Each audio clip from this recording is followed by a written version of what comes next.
Assalamualaikum, halo teman-teman, jumpa lagi dengan saya, Evi Luciani.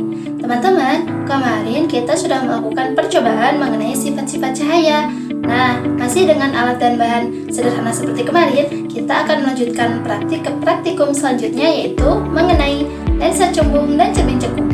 Adapun alat dan bahan yang saya pakai pada praktik kali ini yaitu tabir kertas, penggaris, lilin, lensa cembung pada loop, dan cermin cekung pada sendok. Adapun tujuan dari praktik kali ini yaitu 1. Untuk menentukan titik api pada lensa cembung, 2. Untuk menguji kekuatan dari lensa cembung, dan yang ketiga untuk menemukan titik api pada cermin cekung. Silahkan simak videonya.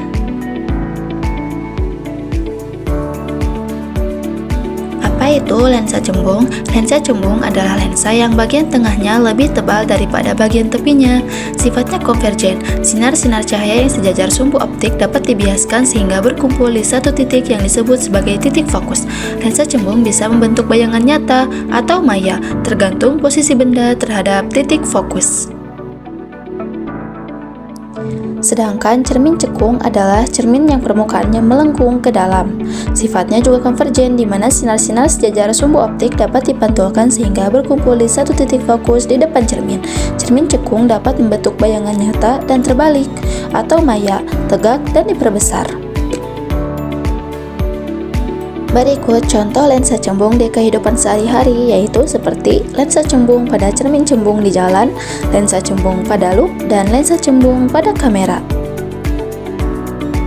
Lalu, contoh lensa cekung atau cermin cekung di kehidupan sehari-hari yaitu seperti kaca rias, sendok, senter, dan kaca spion mobil.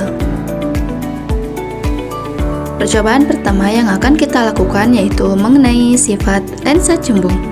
Pertama, saya akan menyimpan lensa cembung dengan celah cahaya pada jarak 20 cm dan jarak pada layar 30 cm.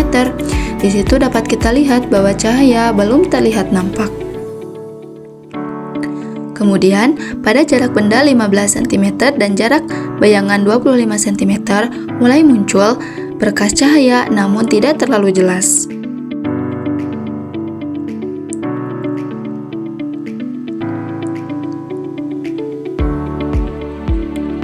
Kemudian pada jarak 12 cm dan jarak bayangan 20 cm tampak cahaya semakin fokus dan terlihat jelas.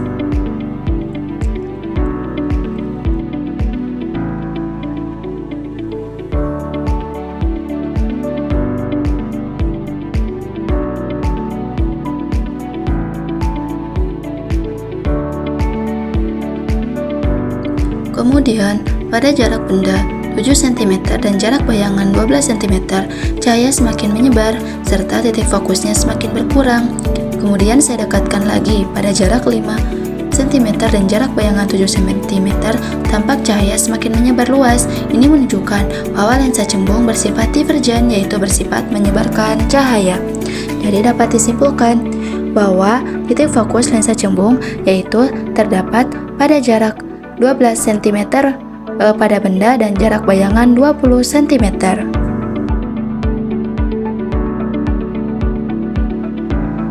Lalu percobaan selanjutnya yaitu mengenai sifat cermin cekung.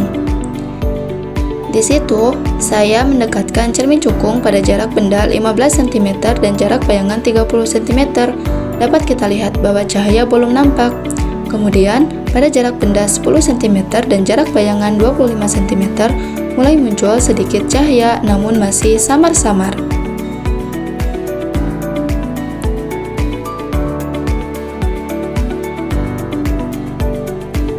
Kemudian pada jarak benda 5 cm dan jarak bayangan 20 cm, cahaya mulai muncul atau berkas cahaya mulai terlihat.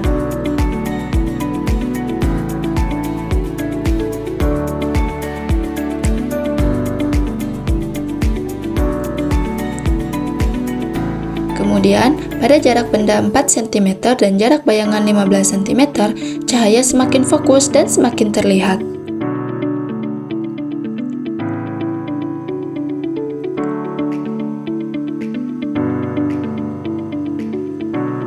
Selanjutnya, pada jarak benda 2 cm dan jarak bayangan 10 cm, cahaya semakin jelas dan semakin fokus. Kemudian, pada jarak benda 1 cm dan jarak bayangan 5 cm, berkas cahaya semakin terlihat jelas dan menyebar. Ini menunjukkan bahwa cermin cekung bersifat maya.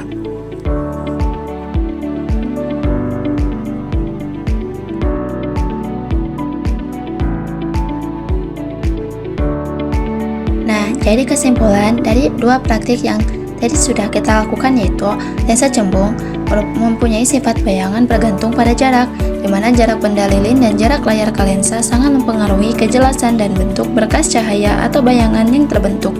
Ada posisi tertentu di mana cahaya tampak sangat fokus dan jelas, namun jika jarak diubah menjadi terlalu dekat, maka cahaya justru akan terlihat menyebar luas.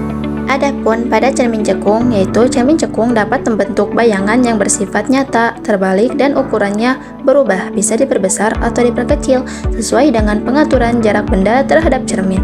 Bayangan nyata ini selalu terbentuk di depan cermin sehingga dapat ditangkap oleh layar.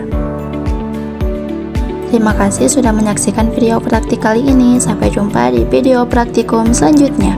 Wassalamualaikum warahmatullahi wabarakatuh.